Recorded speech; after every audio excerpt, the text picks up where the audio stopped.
Hi, this is Congressman Luke Demar. Welcome again to another edition of Blaine Buzz. Thanks for joining us. Last night we had the State of the Union speech by the President, and while he had some interesting comments in there and some hopeful comments of him willing to work with us in the House and Senate, and again he acknowledged an all-about energy policy, something that I think is very important and many people do. It's something we in the House have been promoting for over 3 years. But yet have not had him on board with. Now, as he was going through this discussion of his energy policy, it became pretty clear that it wasn't the same all above energy policy we want.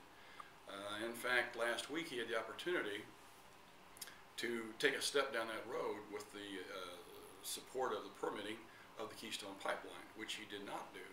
And as a result, there's 20,000 jobs that are not going to be created, 100,000 indirect jobs, and furthering our energy independence, which is something that's paramount, we must do, that he didn't allow to have happen either. So one of the things that we're very concerned about is his rhetoric.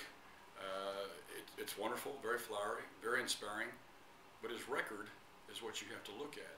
And when you look at that, it's a record of failure. We've had 3 years of continued policies that have caused our economy to get worse instead of better. 1 in 7 people on food stamps now. We have over 2 million people more unemployed than, or more people unemployed than were when he took office. And he's turning to this policy of envy and division, and I don't think people want to hear that. People want to have hope and opportunities. They don't want division and dependency. And I think that the kind of rhetoric that he spouts out here only because of his lack of following up on it hurts his credibility. And whenever he says these things, it hurts everyone from the standpoint that he's our leader. We look to him for leadership. And if he's not leading, then who is? And in this country, it's the president who has to step up to the plate. He's been absent for 3 years. We hope he starts to pick up in the next year. We need leadership. We're in trouble.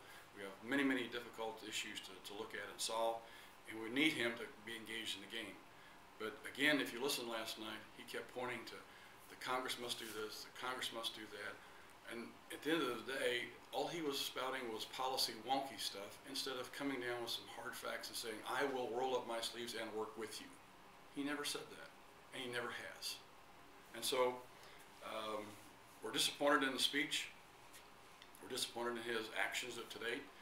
We're hopeful in the future he'll get engaged in the process because we need him in this to be able to move forward. So stay tuned, and we'll continue to watch his actions, and we'll listen with some trepidation with to his rhetoric, and we'll see where we go. But look forward to seeing you next week. Take care.